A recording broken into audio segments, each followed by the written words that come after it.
So I think we are live and welcome to the second of the seventh series on increasing our impact. My name is Richard A. Cross, Dr. Cross, and today we have as guest Dr. Shakir Abdullah. So please, if you're here with us, please share this on your platform with your audience so they can tune in to this evening conversation. And if you have questions, please share your questions. We'll try our best to answer your question. We may not get to all the questions, but we'll definitely try our best to answer the questions. Go ahead, please share on your platform. And we are almost getting ready to start today's conversation on increasing our impact. And as Black men, we have a responsibility to help change the narrative. And it's not only in what we talk about, it's important that we model what we are talking about. So we have to be the example of what we want to see change in our community, in our world. So let's, be that example. Let's take charge of changing the narrative, writing our story in a way that it will help the younger generation to change their mindset, to see themselves in a different light. And because if we don't give them a blueprint, they will not, create, some will, but some will not become all they can be because they will succumb to the labels, the stereotypes, and will not be able to tap into their own God given potential. I was still waiting on Dr. Abdullah to signing in. Um, I've So, seen so give me him. 1 second, Doc. Give me 1 second, Doc. I'm having an Okay, issue with my camera, and I'll come right back. Give me one yeah, second. no problem. All right, All right. so for the listeners who are here, what we want to talk about today until Dr. Abdullah get back online is about our role as leaders. What we are going to do as leaders to change the narrative. We cannot leave to chance what we can do, and we cannot look to others to do what we need to do to change the narrative, to make things better for ourselves and for generations to come.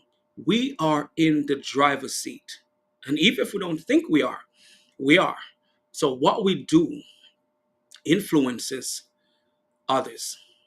So it's important that we take the initiative to, be the leaders that we need to be, so we can take control of our narrative. And listeners, if you're here, please, share this with your audience, and we will continue the conversation shortly. I'm just going to be sharing a few things with you until Dr. Abdullah get back online. He was having some difficulties with the internet. That's how it is sometimes. There will be challenges when it comes to technology. But please share with your audience. If you have questions or you want to pose those questions, please feel free to do so. Again, we are going to be talking about um, areas in our communities that require the most attention. And we can wait on, say, politicians to do things in our communities, or we can take charge of doing things in our communities. And I think the most change is going to come from us taking charge, taking the initiative, to do the work. Yes, we may need support, we may need resources, but we cannot wait on resources to start. If you have the desire to do something, do it. For to get things done, sometimes we have to join forces with others, and that's one thing that we have to get comfortable with. Collaborating with others, especially like-minded people who want to see similar changes within our communities. We have to take charge of the change we want to see, and which it is something that we have been talking about for a long time. Um, and sometimes, I myself do think, like, why some of these changes are not happening, even though we're talking about it, even though we have programs. But we have to understand, when we decide to do something, there will be resistance. There will be, just a minute, I think Dr. Abdullah is trying to get back in. Um,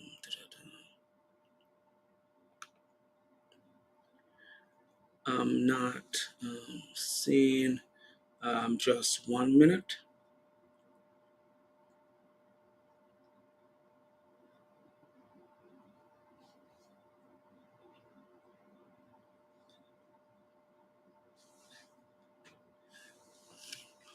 Just a minute. Dr. Abdullah is trying to get back in. So I think he should be coming in shortly. Let's see. But yes, once we decide to do something, there will be resistance. But we have to be willing to push through those resistance. We cannot allow those who are not ready for the change to stop the change that we want to make. And sometimes, it takes a while for some people to get what needs to change. And we cannot allow, those who are not ready to, discourage us, to make us feel as if things cannot happen. People will resist what's new. And that's just the reality. And we also have to realize that not everyone is at the same level of awareness. So we have to be consistent so we can help those who are not yet there to really get there, to understand, to see, and believe that the change is possible. Sometimes we have to do it and do the work over and over before they get it. But we should not stop. We should continue to do the work that we're doing to make a difference. Just 1 minute, let me try and add Dr. Abdullah again. Let's see if I have to resend him this.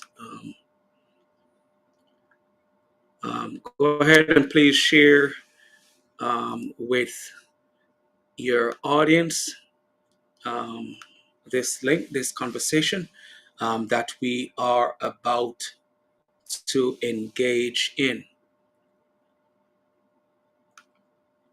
And sorry for the delay with adding Dr. Abdullah.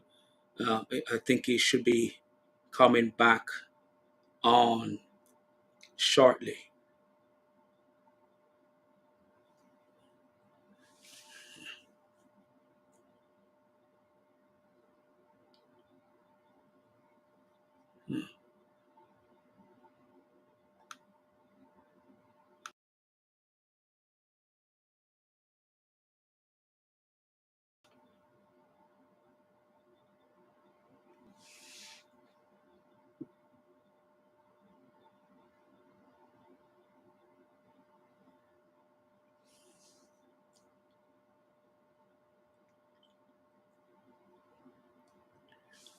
Sorry for the delay.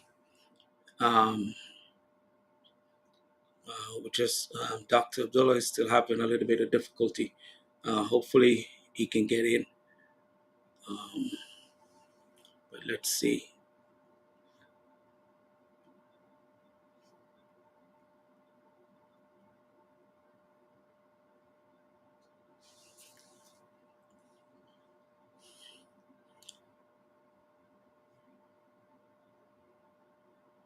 Yeah, please share. Dr. Abdullah will be logging in shortly. But as I was saying, when it comes to, okay, he's back. Um, all right.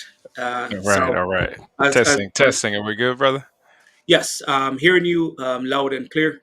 Excellent, As I excellent. was telling the listeners, that when it comes to creating change, we have to take charge of the change we want to see, and we cannot allow experiencing resistance to stop us from stepping up and do the things that we believe will make a difference. Because the work itself is not really just about us personally. We are the one, maybe the one to move forward with the change we want, and others will come on board. But once we have the desire to make a difference, I strongly believe, especially as men, as black men, we have to take charge of the change we want to see. But listeners, being that Dr. Abdullah is back with us, as I was saying, um, let me go back to what I was saying about Dr. Abdullah and his, background before we get into this conversation. So he's a seasoned higher education practitioner and scholar, and he's the diversity optimist, DEI optimist. He wants to see change within our community. But before we get into more of the conversation, I will allow him to share more about himself, so we can learn more about him, and so we then start a conversation afterwards. Go ahead. Absolutely, Dr. Cross. I appreciate the opportunity to speak with you, particularly as we talk about the black male impact. As you indicated, I'm the DEI optimist. I feel like as a community, as a world, we're going to be better together as we lean into diversity, equity, and inclusion. This is an interesting time politically for DEI. Lots of work being done to end the work, and lots of stories being told about what diversity, equity, and inclusion is. And I think it's important that we highlight the truth about DEI, and we also highlight the truth about our potential, right?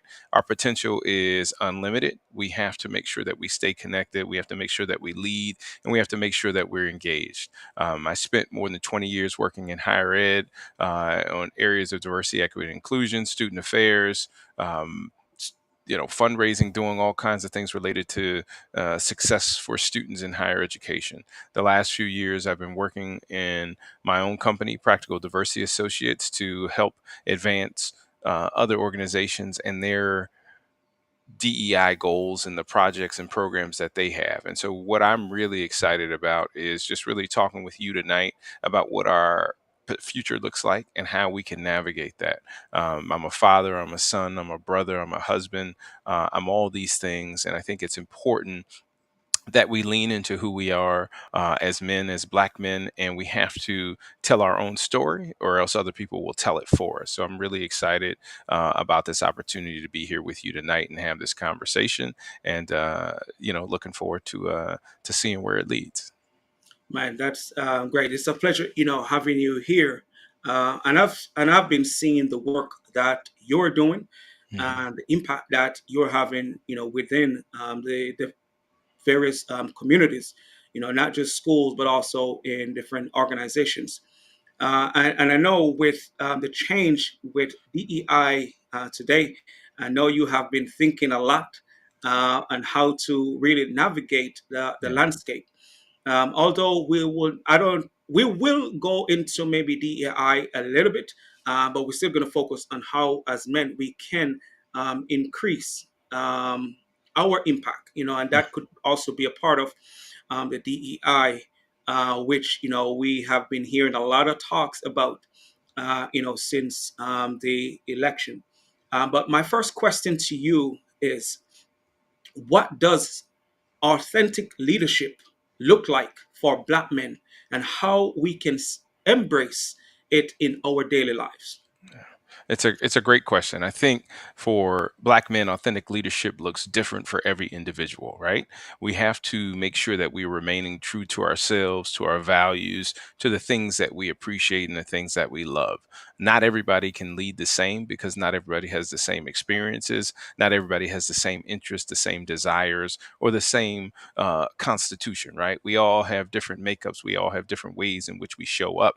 But I think the key is to show up as yourself authentically. Don't try to be like somebody you've seen on TV. Don't try to speak in somebody else's cadence because that's not your voice. Don't try to lessen yourself for folks because they might be intimidated by the light that shines from within you. These are the things I think that help us to lean into and to embrace authentic leadership, particularly as Black men. There are so many stories and stereotypes about who we are, but the reality of who we are is, is much different, right? We fall into so many different categories, and people think you have to be a particular way in order to be an effective leader, in order to be an authentic leader, in order to be authentically Black, right? That's a whole conversation that we could spend hours on because that means many different things to many different people. So the main thing is to be true to yourself. Make sure that you have a moral compass, you have professional focus, professional goals that you're leaning into, and those are the things that you embrace, right?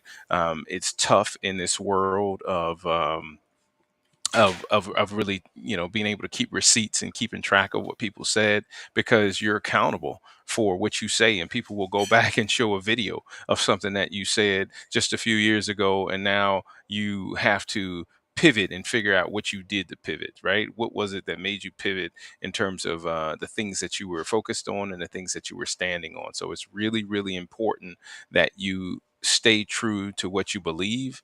And when your opinions and perspectives shift, make sure you're clear on what led to that shift so that people are understanding the growth that you had, right, and the changes that you had. And I think that's important. That's an important factor. It's an important skill. It's an important trait to have as a leader. You have to embrace uh, yourself, but then you also have to be honest about the change and the growth that you undergo when that does happen. So I've said a number of things about what it means to be an authentic leader, but the number one thing is be true to yourself and then communicate with folks when your perspective shifts or your position shift.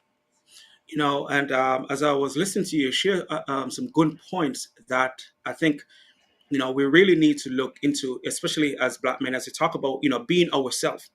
But also, you mentioned that we need to feel okay, or to shine our light despite our environment, because we have to counter the narrative that others may say about us. So we have to get comfortable, shining that light, sharing our greatness with the world. And I think sometimes we have difficulty, being our best self, because sometimes we think, people may be intimidated by who we are, and because they may be in the position of power, it may affect, where we go and what we accomplish, and that can be challenging for Black men, because I read an article where it says, Black men getting more qualified sometimes make it a little bit more difficult to get the opportunities that are out there. So what are your take on that? Being that you mentioned that we need to shine our light.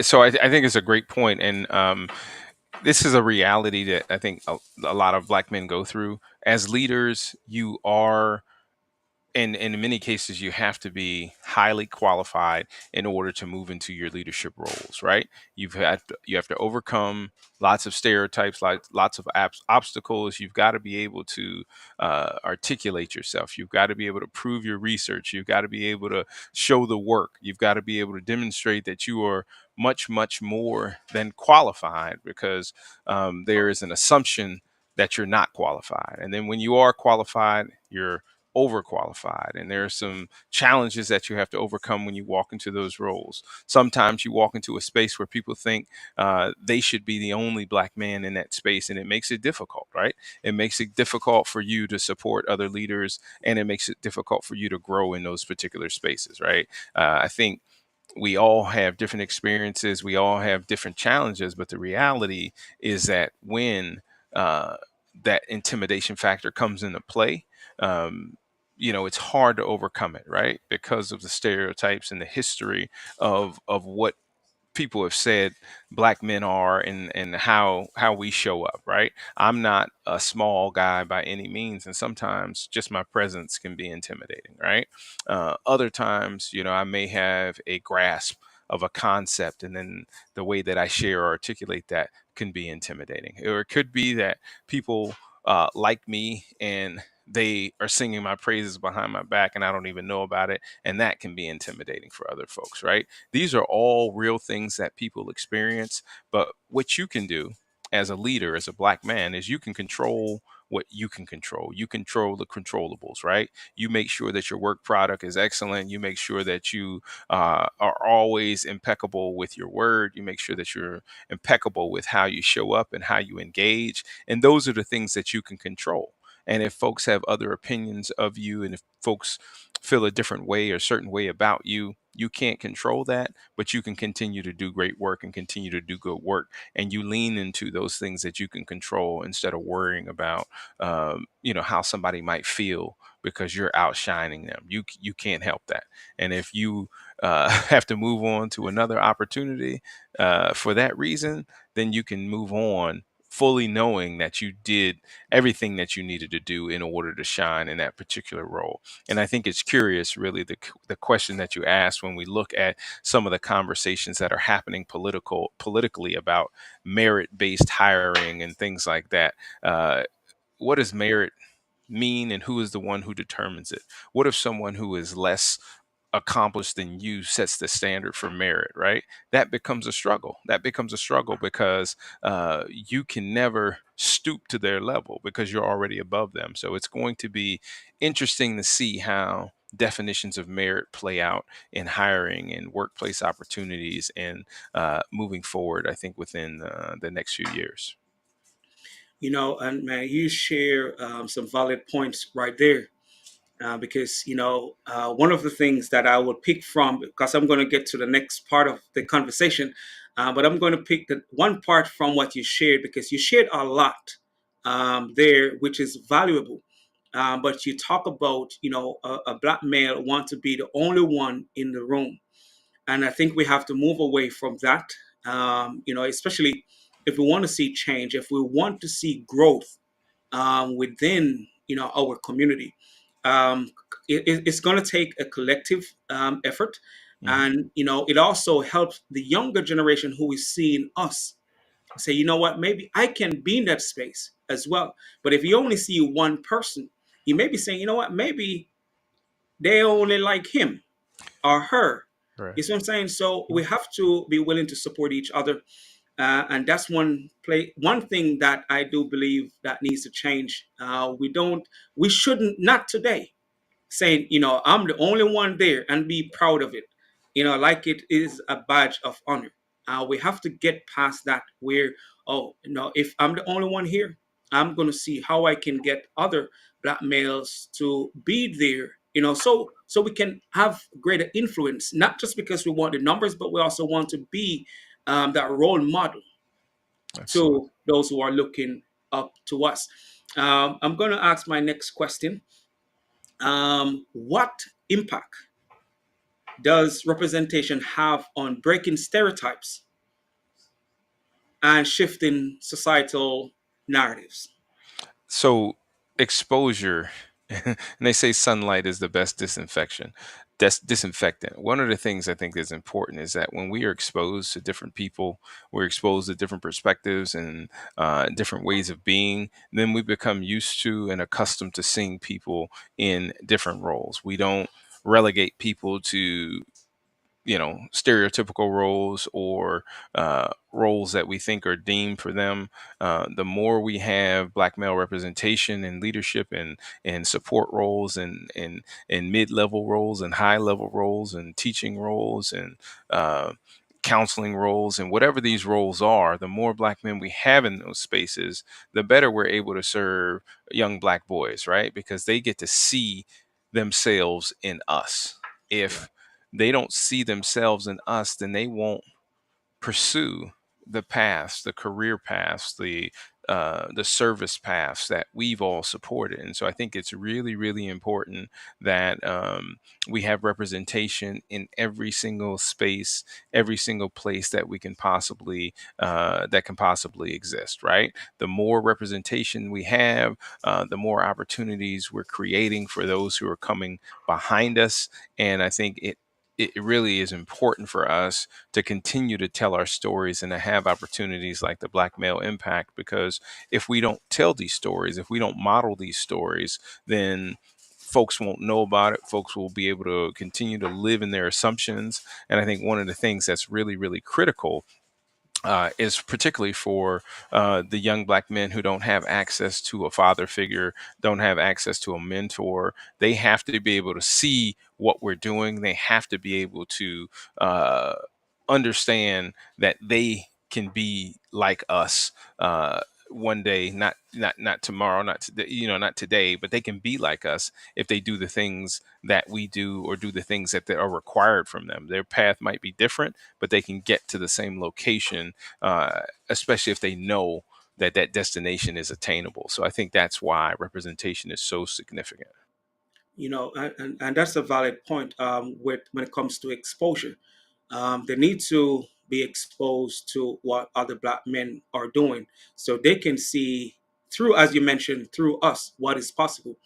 Because sometimes when you talk to, and I've experienced this myself, talk to black males, especially when you show up in a suit and you be talking to them, they don't realize that you came from a similar background. You had to overcome some of the same challenges that they are experiencing, and once they hear the similarities, and you are where you are, it gives them that hope of possibility. So I do agree with you wholeheartedly on exposure and representation and how important it is that we share our stories and let the younger black men know that, look, I know what it's like to be where you are. So I'm not telling you something just because it's theory. Right. I'm telling you because I've overcome some of the same challenges to be where I am. So it is possible um, for you. Which leads me to my next question, which is on positive self image. What practices can help Black men maintain a positive self image despite societal challenges? So I think the number one practice is reading books and uh, connecting with representations of positive black men. It's really, really important for us to see ourselves and to see our success, and to see ourselves in any level of imagination, right? To see ourselves within science fiction, to see ourselves in historical fiction and historical fact. It's important for us to make sure we embrace and engage with positive images. It's also really important for us to associate with other black males, positive black males who can help support us and who can help us to be successful. One of the things that I do on a regular basis is I meet weekly with a accountability group of other black men who help me to challenge myself and to encourage me to live my best life and to make sure that I am critical in assessing the work that I'm doing, to make sure that I am setting you know goals that are out of reach but just there. They challenge me to be my best self, and I think that's really significant for me. It's significant to surround myself with those strong images and those strong folks who are leaders and those other black men who are thriving, right? So that's really, really critical, I think, for me. So not only do we have to make sure we're finding ourselves in literature, but in movies, and make sure the stories we're hearing about ourselves are positive and uplifting, and also we're surrounding ourselves by strong Black men who are leading and doing outstanding work. One of the things that I've been able to do over the course of my life is to coach young people, right? I've coached little kids playing football, basketball, different sports, and it's really, really important that I show up in the right way, right? I don't cuss at the kids, I don't yell at the kids. I'm trying to guide them, I'm trying to support them, I'm trying to make sure that they understand that I see them, and I'm paying attention to the nuances of each kid and coaching each kid how they need to be coached in order to maximize their talent, right? And so I'm just trying to show up and be a role model and be an example for young kids to see. And I think I think that makes a really big difference. So we've got to engage in literature that helps promote us. We have to connect ourselves with peers who are thriving and doing well. And then we also have to show up and be a role model for young people who are looking up to us or searching for someone to look up to. And I think those three things can help us to cultivate a strong image of who we are. And it also helps us to reflect images of success, images of um, images of what a positive Black man can look like. So those things I would focus on. Yeah, those are great points and great reminders, especially for us. And one thing that we have to do now more than ever, to connect with like-minded Black men who will challenge us and who Mhm. can help us to stretch beyond what we think we can achieve, because we sometimes going to limit ourselves, but we're when we are around other Black men, we um who really want to see us become the best version of ourselves, Absolutely. we tend to push ourselves a little bit more. So I think that is important, and as you mentioned, that we have to be that example for the next generation, so we show up in a way that will counter the false narrative. And as you mentioned, you're not going to curse at the kids, because that may be the norm, or that have become the norm. So Yeah. you have to present something different, and also pay attention to where they may need help or support, and let them know that you really care about them. Because I think that's one thing that we have to do. It's a lot of work, but once you make the commitment to this work, I think after a while it becomes easier to do the work. But as you mentioned, just be around other people who can pour into you whilst you're pouring into others, I think is also important as we move forward on this journey. How does embracing self worth contribute to our overall success and happiness?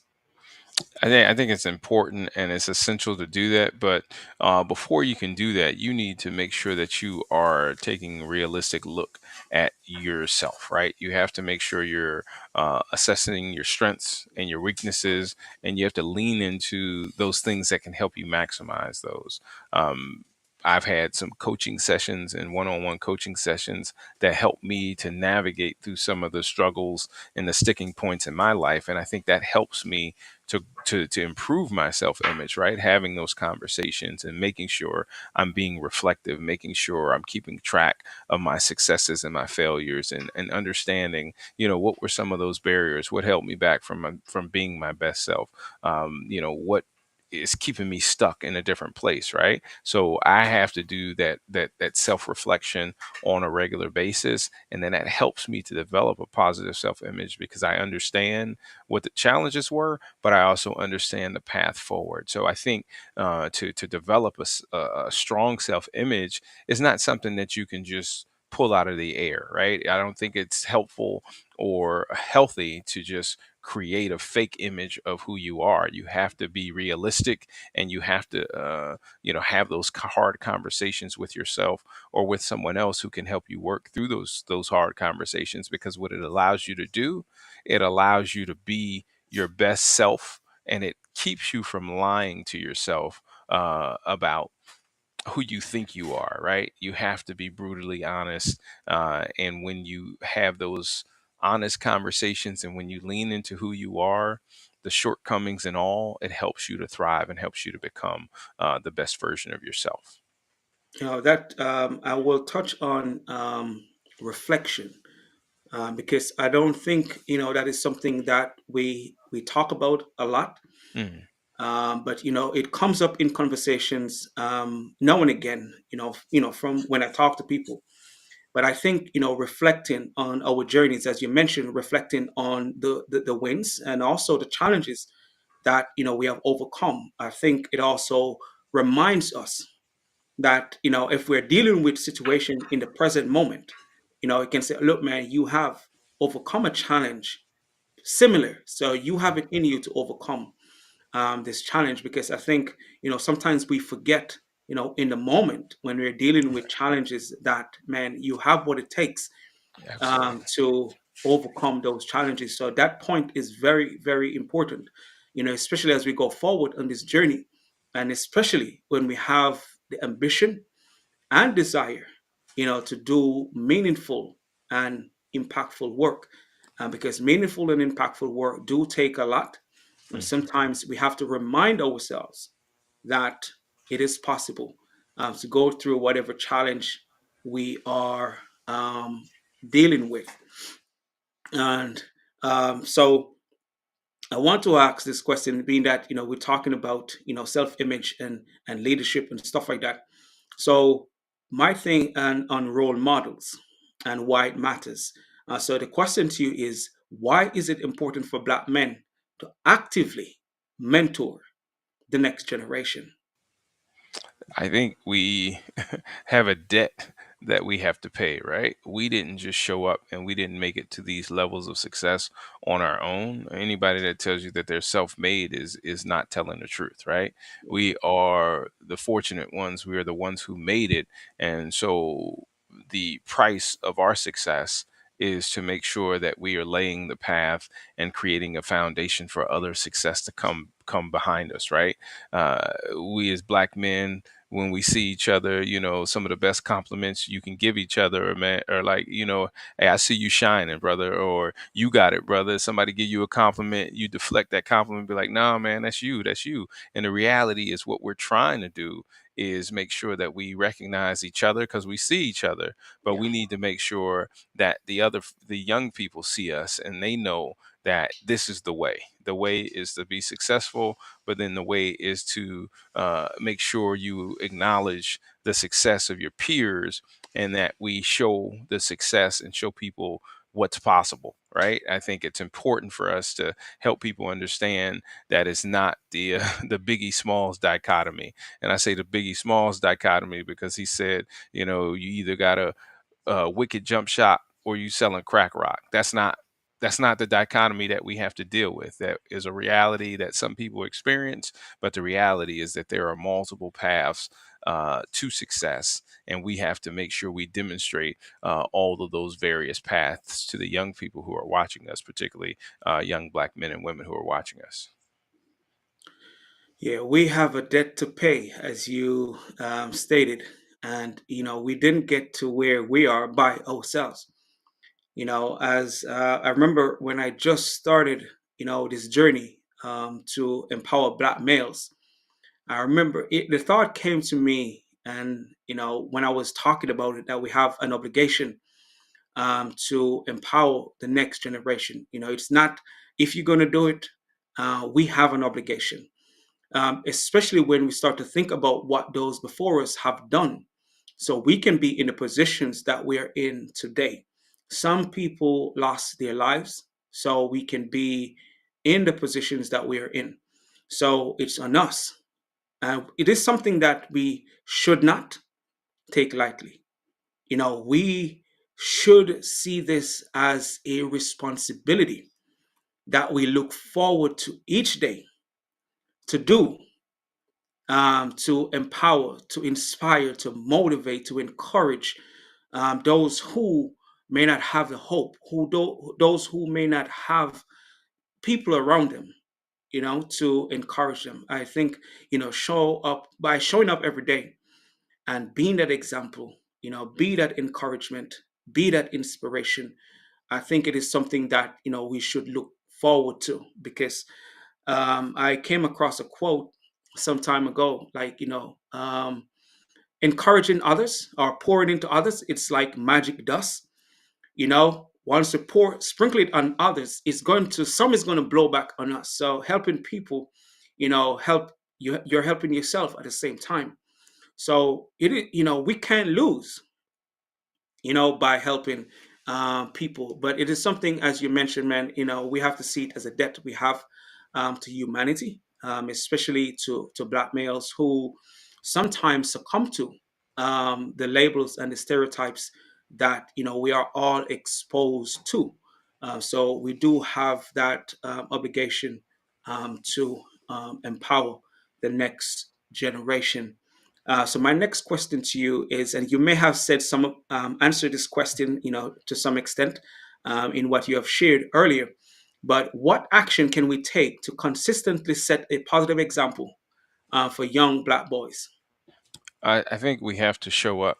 We have to show up, and we have to make sure that we're not leaning into any kind of hard sell and saying, hey, this is the way, because there are multiple ways. We just have to show up and be ready to answer the questions when they're asked. I think, historically, the way lessons and the way guidance was shared was, the truth wasn't always told, right? You got some version of the truth, and you just had to learn the hard way sometimes. And I think it's important for us to show up and tell the truths, tell our truths, and help people understand what it means for them to be successful. From my religious tradition perspective, it's none of you have truly believed until what you want for your brother and sister is what you want for yourself, right? And so we got to want for our brothers what we want for ourselves, in terms of success, in terms of access, in terms of opportunity. But it can't be the hard sell. It can't be, you can't show up and say, hey, you got to do it this way, you got to do it, because that doesn't really work. That doesn't really work. All you can do is make sure that you show up and you are ready to answer the questions when they're asked. And I think, sometimes that's frustrating for folks, because they think they have to go and tell their story and be on the soapbox every time. And the reality is that's not how it is going to happen, in terms of us being there for young people. We just have to show up. And once they trust that we're there for the right reasons, then they're going to open up to us, and they're going to engage with us in ways that are helpful to them. So I think that's a critical piece of that. Amen. I think that's a valid point. Just to show up, and yeah, because sometimes we do want to say, man, this is how you need to be. This is what you need to do, and because this is how I did it. So I think this is how you need to do it. But as you mentioned, we need to show up and be the example, and talk about what we believe in, and give them the opportunity to think and find their own path, but provide options to them, because sometimes we can maybe lead them in the wrong direction that's not really align with their natural ability, but because that's what we want them to do. Because we could say, man, you need to go into education, but maybe he's not natural at being an educator, but could be a natural business person, or someone who is great at technology. Especially with what's going on today. So I really appreciate the point that you have made. It's important that we show up, but it's also important that we allow them to think, for themselves. Not Absolutely. just to follow me. There are examples that I model. There are values that I adhere to. But these are my values. These are the things that I do, and this is what I do as work. So but these are different options that out there. Because I think if we give them that platform and listen to them, I think the transformation will take place. Because then we show them that we value them and their opinions and their perspectives. And once they feel as if they're valued, I think you will start to see changes. Because sometimes why they succumb to some of the challenges is because they don't believe you know anyone believe in them or Hmm. value them. And I Hmm. think that is important. So, in the same category, how can we help other Black men to recognize and celebrate their own greatness? Yeah. I think we have to celebrate with them. We have to celebrate ourselves because I think when we give ourselves permission to celebrate, when we give ourselves permission to tell our stories of our successes and our failures, it then gives other Black men permission to do the same. Right? You know, we are not a monolith in terms of Black men. How we appreciate, how we engage. We don't all love the same kind of praise or the same kind of recognition for successes, and we have to make sure we keep showing the variety of what it looks like for people to have success, and for people to look at triumph and disaster and treat those two imposters just the same. Right? It's critical that we understand that. It's critical that we um, give ourselves permission to just be, and that will also give other Black men permission to be. I think sometimes, folks think that they have to be a certain way, or if they have this kind of success, then that counts, and other kinds of success don't count. We think that we all have to have, advanced degrees and blue collars and whatever. But the reality is that we get to do everything. We get to do it all. We get to show up in all the ways that we show up, and our success is defined by ourselves.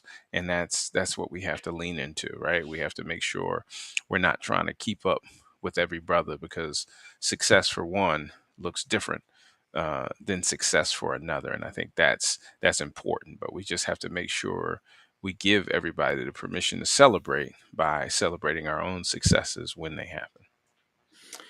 Yeah, I think um, that's important. But one of the questions that I want to follow up with is that, do you think we find it easy to celebrate our success, or do we think celebrating our success may not really serve us because others may see us celebrating and become jealous or envy of it? And do you think that really cause us sometimes not to celebrate our greatness or our achievements? No, I mean, I think that's valid. I think that's valid. People were worried about so many things. So people were worried about, um, you know, shining too bright or seeming like they shine so bright that they become a target. Other folks are worried that, highlighting their successes doesn't tell the complete story of who they are, right? That's a real thing. That's a real thing. Jealousy does exist, but I think we have to make sure that we are helping each other celebrate, right? So when you release the book, then I'm celebrating you, right? I'm reposting, I'm clapping, I'm highlighting, congrats, and all that. I got to do a better job of helping to congratulate my brothers and to support my brothers, so that when it's my turn, I get congratulations and support. And even if I don't, I've still celebrated, right? I've still celebrated my brother, and I still am making it acceptable to highlight brothers and give them the love and the recognition that they have earned, right? And even if people don't give it back, that's not why I'm doing it. I'm doing it because we have to do that, right? We have to show what it means to be successful and how we celebrate other people's success. The reality is that, haters do exist, and that's okay too, because oftentimes, folks who are denigrating you, or telling stories about you, don't realize that they're still telling stories about you, right? And so they're still publicizing the work and the things that you're doing, right? Even if they're critical of those things, oh, that brother didn't publish no book. Oh, okay, well, let me see. Okay, there is a book that's what I mean, whatever it might be, right? Whatever it might be. So it's like, I think we can't worry about being criticized for our success, right? Because you'll be criticized for lack of progress as well, right? So you have to make sure that you're working towards those things that are important to you, and then just seek protection from the hate, and seek protection from some of that nonsense that can take you off of your square. So I think it's important that you continue to strive, continue to thrive, continue to tell your story, continue to celebrate with your communities and celebrate with the folks who are supportive of you in spite of the potential jealousy that may exist. Man, that's valid point you make, and it is important, that you share and remind us, on the two fronts, that people will hate on you Hmm. because of what you're doing, but we also need to get comfortable celebrating and cheering for each other. Hmm. I think that is something that our community is still struggling with, celebrating each other. I think, there are a lot of us, here doing, great work, but sometimes when you talk to black men, they sometimes don't feel as if, their work is appreciated. Even sometimes within their organization, Hmm. they're pouring out their heart, they're going the extra mile, but their leadership don't really show, appreciation. And as you mentioned, not everyone want appreciation the same way, or Hmm. to let what they're doing, show that you see the work and it has value and stuff like that. But not everyone want the praise the same way. But everyone wants to be acknowledged and know that their work is making a difference within our community. I think that is really important. You said something that I really wanted to go back on, but it kind of slipped me now. But hopefully I get back to it before we finish the conversation today. But from your perspective, right? What values and habits should we prioritize teaching the next generation? That's a really good question. I think number one, we have to make sure that our young people are grounded spiritually, right? They have to have a moral compass. They have to have a sense of morality because it helps them to have a sense of shame, right? A sense of shame, not saying that they're ashamed of themselves, but understanding that there are some things that you're just not going to do. Right, that's Yeah, important. You have to have some limits to what you're going to do, and I think by grounding young folks and particularly young black men with a sense of morality, it helps them to stay focused on the future, and it helps them to understand that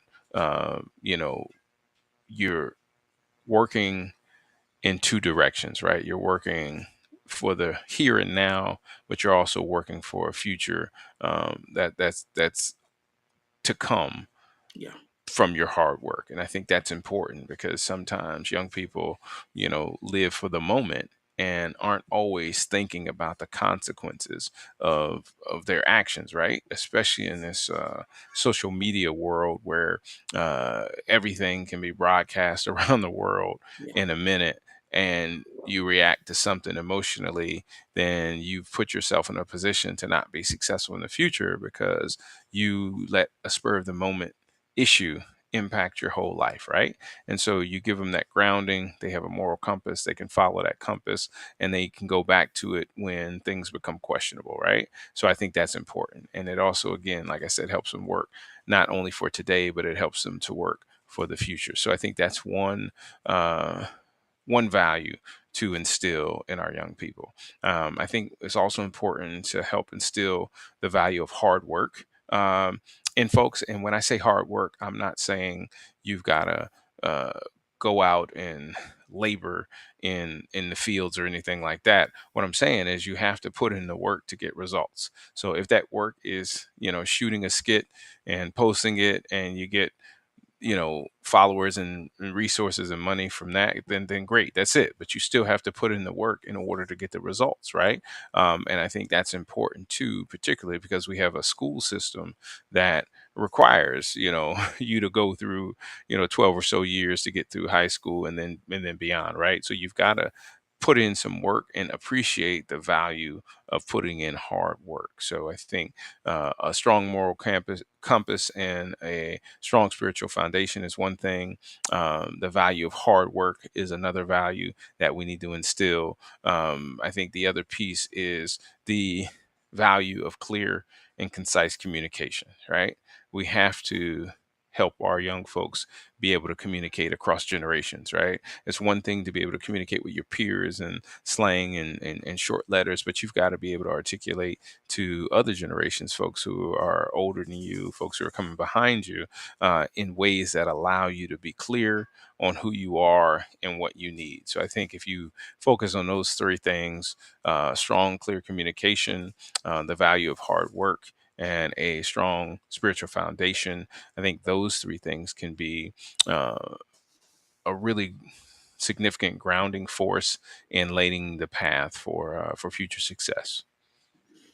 Um, and I'm going to, those are very important foundation for the next generation, and even for the current generation. Mhm. But as you mentioned, hard work. Do you think this generation um, are into working hard as it was really instilled in us? Growing up. Although some of us may not have heard or see, but hard work has been one of those things that we have to do. But do you see the younger generation today really into working hard for what they want? Well, I think working hard looks different, right? Okay. Working hard for our parents' generation was different than working hard for my generation, and then it is for this next generation and then the generation becoming coming after that, because the work is different, right? Yeah. So working hard for somebody in another generation is, spending 12 hours coding or writing code for uh, a program that's got to come out and at this particular time, right? That's different from me getting up and going to pick strawberries and getting paid $5 a pallet for that. You know what I'm saying? It's different hard work, but it's still work that has to be done in order for you to be successful, right? So I think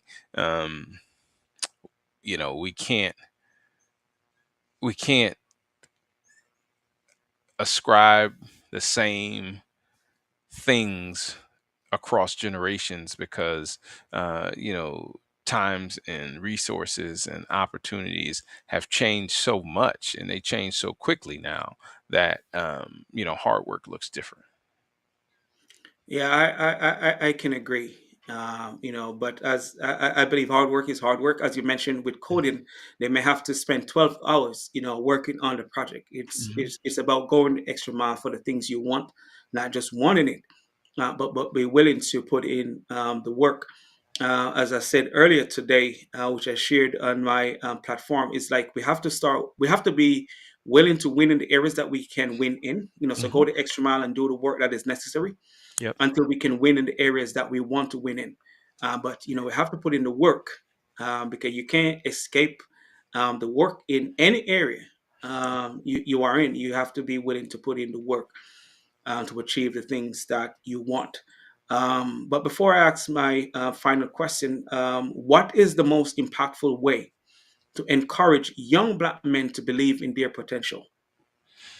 I think the most impactful way to encourage them to believe in their potential is really just to pour into them words of encouragement, words of success, words of affirmation, and to help them to understand that you believe in them and that they are our future, and it is a heavy burden to carry, but they were built to carry that burden, right? Just like we were built to carry this burden.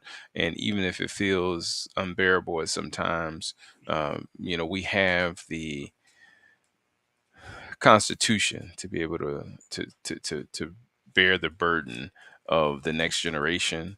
And, just like people believed in us, we believe in them, even if it doesn't always seem like it. It's important that we do believe in them, Hmm. so they can believe in themselves. And when I came across personal development, like really, because it wasn't something that was introduced to me earlier in my journey. Right. I remember, I think it was Les Brown was saying that, sometimes a person have to believe in you and before you believe in yourself. And Absolutely. sometimes we have to believe in the young people before they believe. in themselves, believe that they are capable. And the same thing goes for us at times. Sometimes someone has to be there to say, man, you can do it. Yeah. Or remind us, man, you can do it. And sometimes, just that word itself, you can, Hmm. from someone, really, and give you that extra drive, that extra push. You say, man, I actually can do this thing. Yeah. So it's important, that we remind them, because sometimes they going to, if, especially if they try and have a failure. Hmm. Some Hmm. people allow, their failure to determine, who they are, and not realizing that's just part of the journey. Yeah. You're not a failure. You have a failed experience. Yeah. And, so it's important, as you mentioned, that, we remind them that, they can do what they want to do. And if they try and fail, that's just part of the journey. You're not a failure. But my final question before we go, because we're on the top of the hour, Hmm. and for those who have been here listening to us, I really appreciate it. You can still share the conversation with your audience, and you can still share comment, so we can answer your question. But my final question, and it's around DEI, being that it is your focus and the work that you're doing, what would you encourage those out there who are doing the work, and even if it's not about DEI, but doing the work that help the minority groups? Yeah. So I would first say, this is really what we've been charged to do, right? God made us into different tribes and nations so that we can get to know one another, not despise one another. And the work related to DEI, the work related to connecting people is important and critical work, right? The lack of familiarity with each other, the lack of familiarity across backgrounds and across uh, different countries of origin and lived experiences, really, that lack of familiarity breeds contempt and it breeds fear. And it's really, really important for us to close those gaps. It's really, really important for us to make sure that we are making a difference because we all succeed together when we're leaning into each other. We create new innovations. We create new ideas and new products, and we connect with new audiences and new customer bases. All of these things happen when we lean into embracing diversity and embracing difference and embracing multiple perspectives, right? We do better when we do all those things together. And I'm optimistic because our history as a country shows us that when we lean into and we embrace the diverse perspectives, we embrace the perspectives of people from all around the world and from all different backgrounds, we continue to thrive, we succeed as a country. But when we uh, embrace separatism and hatred, then we fail and we struggle as a country. And so I would really, really encourage everybody to be thoughtful about trying to get to know people and get to know their neighbors and the folks that they work with. Get to know those folks because that can make a real big difference in our world and our community and the way we show up and the way we live. And it's good for business. So I think that's why we have to do that. Thank you for that perspective. I do believe that human beings are the most valuable asset to a community, to a country, and if we can share our greatness, it will only advance a community and a country. So, and we all have different greatness and potential to share with our group, within our groups, within our community, within the country, and stuff like that. So it's important that each individual get to share or make their contribution. Mhm. Especially when it comes to making a difference and advancing, our country, our community, and our organization. So I do believe that. But Dr. Abdullah, man, it's great, having you here today. I know you have shared some great perspective and insights, and I hope the listeners, have taken away, valuable information and knowledge from this conversation. And this is not the only conversation we'll be having, within this year. So we'll Mhm. have more conversation But I want to say, man, thank you for being here today to talk about how we can increase our impact, especially as Black men. Because it's our duty, as you mentioned, for us to really see that it's our responsibility to make a difference in our community. And listeners, as always, it's a pleasure, having you here with us today. So, as you all know, the Black Male Impact is where positive changes are inspired. I will try my very best to bring guests who will share insights and perspective that will be valuable to all of us as we continue on this journey. Thank you. All right. Thank you, Dr. Cross. I appreciate the opportunity to speak with you this evening. Man, likewise, man. It's a pleasure having you here, man. Absolutely.